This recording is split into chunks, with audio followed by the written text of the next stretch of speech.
Bismillahirrahmanirrahim. Assalamualaikum warahmatullahi wabarakatuh. Kembali lagi pada kelas mata kuliah Hukum Acara Perdata. Kali ini saya akan menyampaikan tentang perkara volunteer. Sebagaimana pada kesempatan yang lalu saya sampaikan bahwa jenis-jenis perkara yang dapat diajukan ke pengadilan itu ada dua bentuknya. Yang pertama itu perkara volunteer dan yang kedua perkara kontentiosa. Perkara volunteer ini merupakan permasalahan perdata yang diajukan dalam bentuk permohonan yang ditandatangani pemohon atau kuasanya ditujukan kepada ketua pengadilan negeri ataupun pengadilan agama. Perkara kontentiosa merupakan perkara yang di dalamnya terdapat muaran sengketa atau perselisihan antara subjek hukum satu dengan subjek hukum yang lain bersifat keperdataan. Untuk kompetensi absolutnya, kenapa perkara baik volunteer maupun kontentiosa ini diajukan ke pengadilan negeri ataupun pengadilan agama, itu sebagaimana peraturan-peraturan yang ada. Untuk lebih lanjutnya lagi nanti ada pembahasan tersendiri ya untuk kompetensi absolut, termasuk pula kompetensi relatif pengadilan yang berwenang perkara-perkara tersebut. Nah, landasan hukum mengapa pengadilan dapat memeriksa dan mengadili perkara volunteer ini terdapat pada bagian penjelasan pasal 2 ayat 1 Undang-Undang Nomor 14 Tahun 1970 tentang ketentuan-ketentuan pokok kekuasaan kehakiman. Disebutkan bahwa penyelesaian setiap perkara yang diajukan kepada badan peradilan mengandung pengertian di dalamnya penyelesaian yang bersangkutan dengan yurisdiksi volunteer. Pada prinsipnya memang perkara yang diajukan ke pengadilan ini yaitu perkara yang memiliki nuansa sengketa. Tetapi oleh bagian penjelasannya ini ternyata dimungkinkan oleh pengadilan tersebut untuk memeriksa perkara secara volunteer. Nah, Undang-Undang Nomor 14 Tahun 70 ini senyatanya sudah tidak berlaku lagi. Dari 3 kali perubahan maupun pergantian undang-undang ini, nah yang terakhir Undang-Undang Nomor 48 Tahun 2009. Nah, dari undang-undang yang gantikan ini senyatanya masih memungkinkan peraturan-peraturan yang lama termasuk Undang-Undang Nomor 14 ini untuk digunakan sepanjang tidak bertentangan dengan ketentuan yang baru tersebut. Nah, selanjutnya ciri khas permohonan ataupun gugatan volunteer ini. Yang pertama, masalah yang diajukan bersifat kepentingan sepihak semata. Yang kedua, murni untuk menyelesaikan kepentingan pemohon tentang suatu permasalahan perdata yang memerlukan kepastian hukum.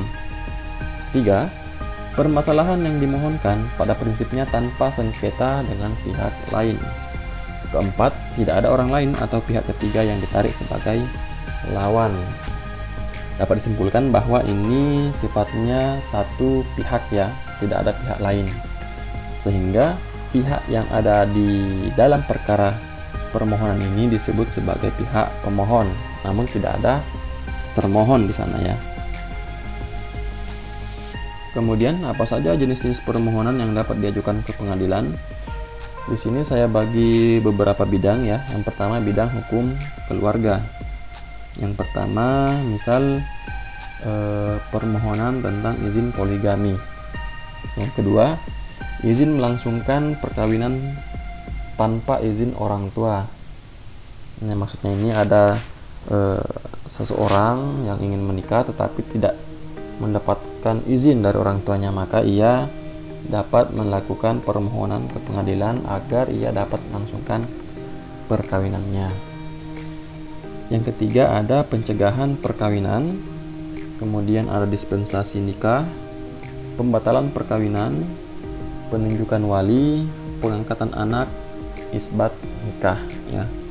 Nah, termasuk pula di sini ada permohonan ganti kelamin dan juga permohonan ganti nama. Selanjutnya ada di bidang paten ya. Ini sebagaimana dalam ketentuan pasal 155 Undang-Undang Nomor 13 Tahun 2016.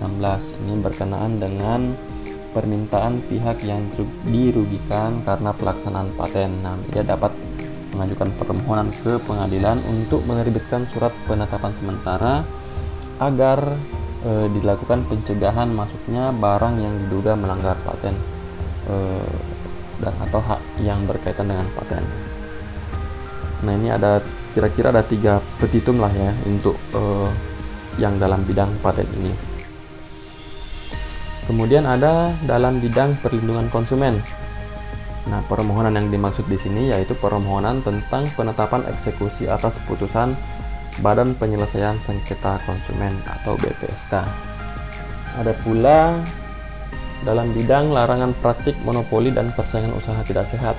Ini hampir sama dengan bidang perlindungan konsumen tadi, bahwa ketika sudah ada keputusan baik itu dari BPSK maupun KPPU ini yang telah berkekuatan hukum tetap, maka dapat diajukan penetapan eksekusinya kepada pengadilan negeri. Ada pula tentang permohonan yang berdasarkan pada Undang-Undang Nomor 16 Tahun 2001 tentang yayasan. Ini ketika seseorang ini memohon agar yayasan tersebut diperiksa guna mendapatkan data karena ada dugaan dalam organ yayasan tersebut melakukan perbuatan melawan hukum, lalai menjalankan tugas, melakukan perbuatan yang merugikan negara. Nah, itu dapat diajukan permohonan untuk dilakukan pemeriksaan. Kemudian selanjutnya itu ketika sudah ada hasil dari penetapan tersebut, maka selanjutnya proses pemeriksaan itu akan dilakukan lebih dalam lagi. Nah, ini nanti silakan dibaca dalam undang-undang tentang yayasan ini. Ada pula permohonan berdasarkan Undang-Undang Nomor 4 Tahun 2007 tentang perseroan terbatas ya. Ini jenis-jenisnya ada 4 di sini ya. Permohonan tentang pemberian izin melakukan sendiri pemanggilan untuk RUPS, Rapat Umum Pemegang Saham. Yang kedua ada permohonan penetapan quorum pada RUPS ketiga apabila quorum RUPS kedua tidak tercapai. Nah, nanti maksudnya seperti apa nanti silakan dibaca ya, atau nanti kalau ada mata kuliah hukum perusahaan ini bisa dipelajari lebih lanjut ya. Ada juga permohonan pemeriksaan terhadap dugaan PMH baik itu dilakukan oleh perseroan, direksi maupun komisaris. Nah, yang terakhir ada permohonan pembubaran perseroan terbatas. Ada pula tentang permohonan berdasarkan Undang-Undang Nomor 20 Tahun 2016 tentang merek dan indikasi geografis. Ini hampir sama dengan paten yang tadi, bahwa ketika ada dugaan pelanggaran tentang merek dan IDG ini, maka dapat dilakukan permohonan ke pengadilan negeri untuk dilakukan pencegahan sehingga tidak menimbulkan kerugian lebih lanjut bagi pihak yang dirugikan. Ini bisa dibaca ya.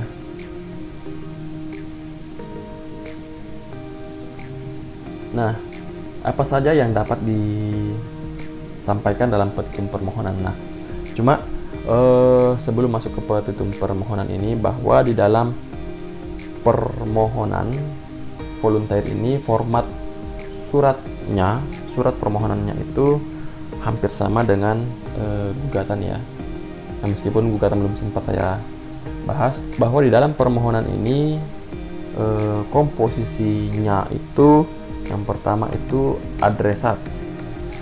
Adresat ini ke mana akan diajukan permohonan tersebut, apakah itu ke pengadilan negeri ataupun pengadilan agama. Kemudian ada perihal apa yang akan diajukan permohonan tersebut. Kemudian selanjutnya identitas pemohon, ketika ia memberikan kuasanya ke kuasa hukumnya, maka juga dicantumkan identitas para penerima kuasa dari si pemberi kuasa. Selanjutnya ada fundamentum petendi atau posita, atau itu duduk persoalannya, mengapa permohonan ini layak untuk diajukan, atau kenapa permohonan ini akan diajukan gitu ya. Nah, selanjutnya ada petitum permohonan. Petitum permohonan ini ada ketentuan-ketentuannya yang tidak bisa disimpangi ya. Misal, permintaan yang diajukan tersebut harus bersifat deklaratif. Selanjutnya, tidak boleh melibatkan pihak lain yang tidak ikut sebagai pemohon. Akan tetapi ada beberapa jenis permohonan ini melibatkan dua pihak. Nah, misal permohonan dispensasi perkawinan. Untuk dispensasi perkawinan ini rata-rata alasannya itu karena umur atau usia dari si calon yang ingin menikah ini belum mencukupi, sehingga oleh orang tuanya yang mengajukan permohonan. Jadi ada dua pihak ya. Jadi ada dari pihak orang tua, ada juga dari pihak anak yang akan dimohonkan dispensasi pernikahannya. Kemudian syarat yang ketiga, untuk petitum ini tidak boleh memuat petitum yang bersifat condemnatoir atau petitum yang bersifat menghukum. Karena kan ini satu pihak kok ya, satu pihak saja, sehingga tidak memungkinkan untuk menarik pihak lain sebagai pihak yang terlibat di dalam perkara permohonan tersebut. Kemudian yang keempat, harus diperinci satu persatu yang hendak dimohonkan. Tidak boleh bersifat kompositur atau ex aequo et bono saja. Dalam praktiknya, untuk petitum ini biasanya dibagi menjadi dua. Yang pertama, petitum yang primair, dan yang kedua, petitum yang subsidiair. Biasanya untuk petitum subsidiair ini dicantumkan di sana bahwa apabila hakim atau majelis hakim yang memeriksa perkara ini berpendapat lain, maka mohon putusan yang seadil-adilnya. Nah, apabila permohonan itu hanya dicantumkan sebatas permohonan yang seadil-adilnya, nah ini permohonannya sifatnya obscur liber lah ya, artinya dapat dianggap sebagai permohonan yang kabur, tidak diperinci satu persatu apa yang hendak dimohonkan. Nah, ini selanjutnya merupakan tahapan persidangan sejak awal pendaftaran permohonan sampai dengan penetapan hakim. Nah, untuk pendaftaran ini dapat dilakukan secara tertulis maupun secara lisan. Akan tetapi dalam prakteknya saat ini jarang sekali permohonan ataupun gugatan ini diajukan secara lisan. Permohonan tersebut dapat didaftarkan oleh pihaknya langsung ataupun melalui wakilnya yang ditunjuk. Biasanya disebut sebagai kuasa hukum. Ketika diwakilkan oleh kuasa hukum, maka ada syarat-syarat yang harus dipenuhi. Misal, melampirkan surat kuasa khusus ya. Kemudian ada kartu tanda pengenal advokat. Kemudian ada berita acara sumpah advokat. Nah, selanjutnya setelah berkas-berkas yang setelah lengkap, kemudian pihak ini dibebankan biaya perkara. Nah, tetapi apabila pihaknya ini kurang mampu, itu juga nanti ada prosedurnya tersendiri. Nanti di dalam petitum permohonannya nanti minta agar supaya si pemohon ini tidak dibebankan untuk membayar biaya perkara. Ketika telah membayar biaya perkara,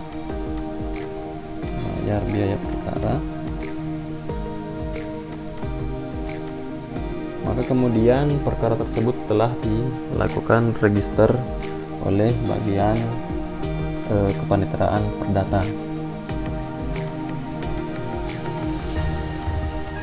Register ya. Setelah diregister, kemudian panitera ini menyampaikan ke ketua pengadilan, KPN ya, KPN atau KPA.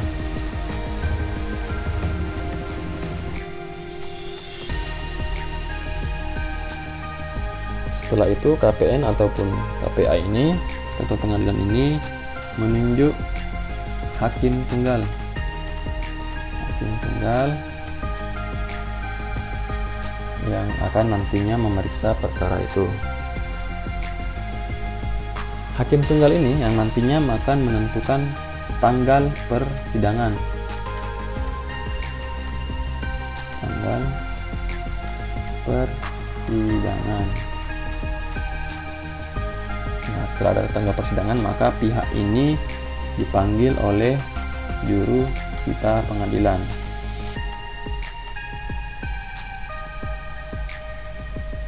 Nah, ketika telah relas panggilan telah diterima, maka pihak pemohon selayaknya menghadiri panggilan tersebut untuk diperiksa di pengadilan perkaranya. Ya. Nah, pemeriksaan ini setelah panggilan disampaikan, kemudian pihak pemohon telah memenuhi panggilan tersebut, maka pada saat pemeriksaan sidang pertama, hakim di sini nanti akan memberikan kesempatan kepada pemohon untuk memeriksa kembali permohonannya. Apakah akan dilakukan perubahan atau tidak?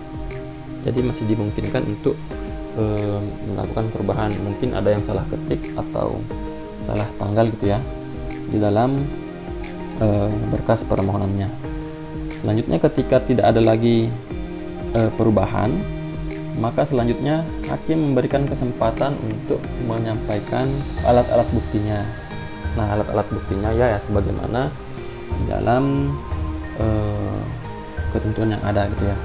Cuma ada beberapa alat bukti yang tidak mungkin timbul di dalam perkara permohonan ini, misal bukti pengakuan.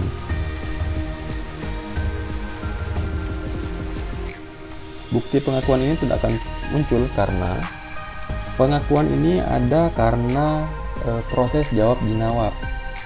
Nah, perlu diketahui bahwa pemeriksaan dalam perkara volunteer ini tidak ada proses mediasi, tidak ada proses jawab jinawab, replik duplik segala macam tidak ada ya, sehingga alat bukti pengakuan di sini tidak akan mungkin timbul, sehingga biasanya untuk bukti yang diajukan dalam perkara permohonan itu berupa bukti surat, saksi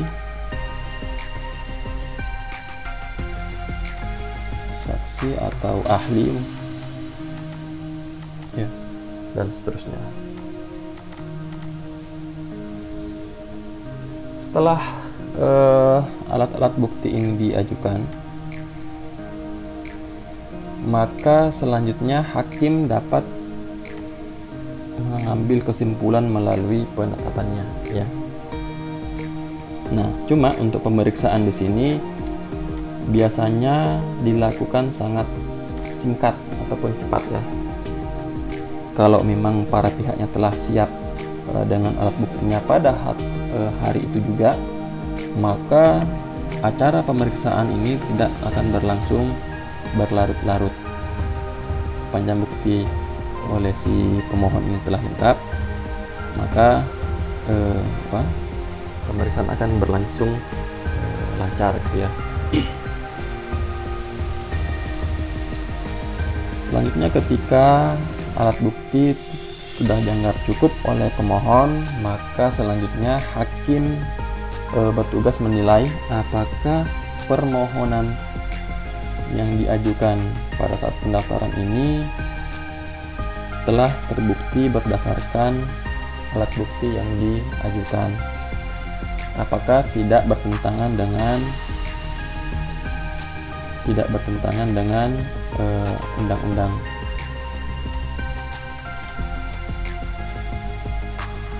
Nah, ketika tidak bertentangan dengan undang-undang, dalilnya terbukti, maka hakim dapat membuat penetapannya, yaitu mengabulkan, ataupun ketika tidak terbukti ya bisa saja menolak ya, ataupun tidak dapat diterima.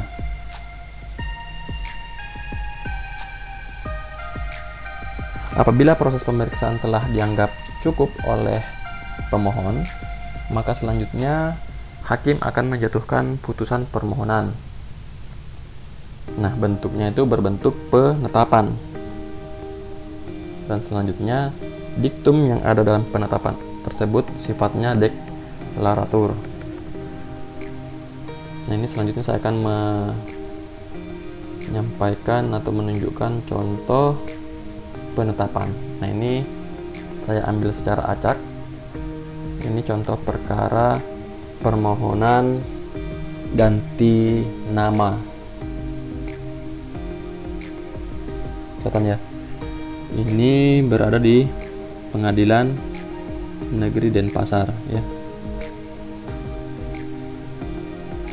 Nah, bedanya antara gugatan volunteer dan juga perkara kontentiosa dari titelnya saja ini berbeda ya.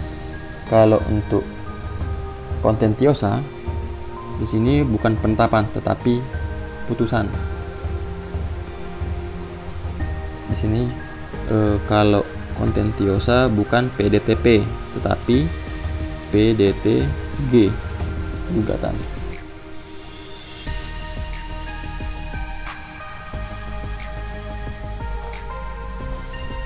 Untuk perkara yang saya ambil contoh ini perkara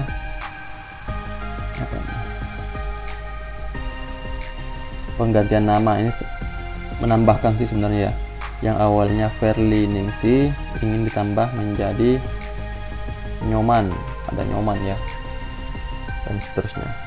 Nanti silahkan dibaca duduk perkaranya ya, nanti filenya akan saya sampaikan di dalam grup.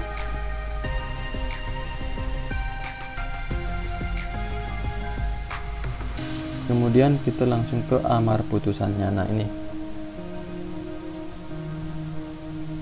menetapkan ya. Ini sebagaimana tadi yang saya sampaikan ya, berbentuk penetapan. Ini menetapkan, kemudian mengabulkan permohonan. Ini mengabulkan permohonan, tidak disebutkan sebagian atau keseluruhannya, tapi karena ini sepertinya hanya satu hal yang dimohonkan, maka tidak perlu disampaikan mengabulkan permohonan pemohon untuk seluruhnya, karena secara keseluruhan materi permohonan yang diajukan pemohon ini hanya satu hal saja, yaitu penambahan nama dari Verly Ningsi ke menjadi Nyoman Verly Ningsi ya. Selanjutnya ternyata di sini pemohon ini dibebankan biaya perkara sebesar Rp246.000. Nah, biasanya kalau untuk pendaftaran biaya perkara itu di awalnya agak lebih besar dan memang diprediksi melebihi apa yang nanti akan dijatuhkan. Ini untuk mengantisipasi kurangnya biaya perkara. Nah, takutnya sejak awal dibuat pas sebesar 246.000 ini, ternyata pada praktiknya dilakukan pemanggilan yang berulang-ulang, karena untuk biaya perkara ini yang lebih besar biayanya adalah biaya pemanggilan. Kalau ini 150 ya, artinya sangat besar sekali dibandingkan dengan biaya yang lainnya. Ini contoh penetapan. Nah, sifat yang deklaratur tadi ini memberikan izin kepada pemohon ya.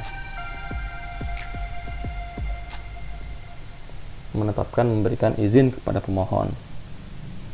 Nah, untuk contoh selanjutnya ada, saya ambil contoh di Pengadilan Agama Arga Makmur.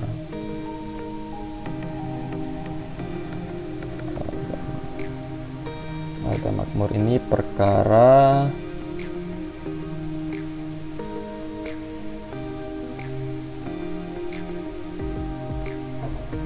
apa ya? Dispensasi perkawinan ya. Dispensasi kepada pemohon. Jadi pemohonnya ini adalah ayahnya. Ini pemohonnya, ini pemohon Sudarno. Kemudian ini merupakan ayah dari Lydia Sela Ali Fionita. Jadi bukan Lydianya yang mengajukan permohonan. Yang mengajukan permohonan adalah orang tuanya itu ya. Nanti silakan dibaca alasan-alasannya mengapa permohonan ini diajukan.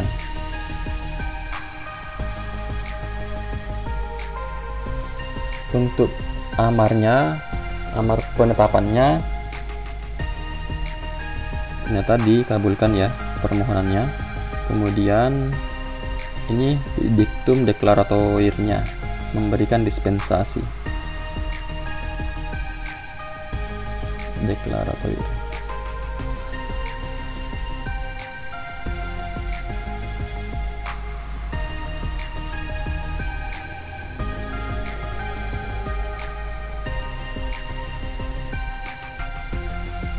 Baik, itu yang bisa saya sampaikan pada kesempatan kali ini. Terima kasih atas perhatiannya. Kurang lebihnya mohon maaf apabila ada kesalahan kata, mohon dimaafkan gitu ya. Terima kasih sekali lagi. Wassalamualaikum warahmatullahi wabarakatuh.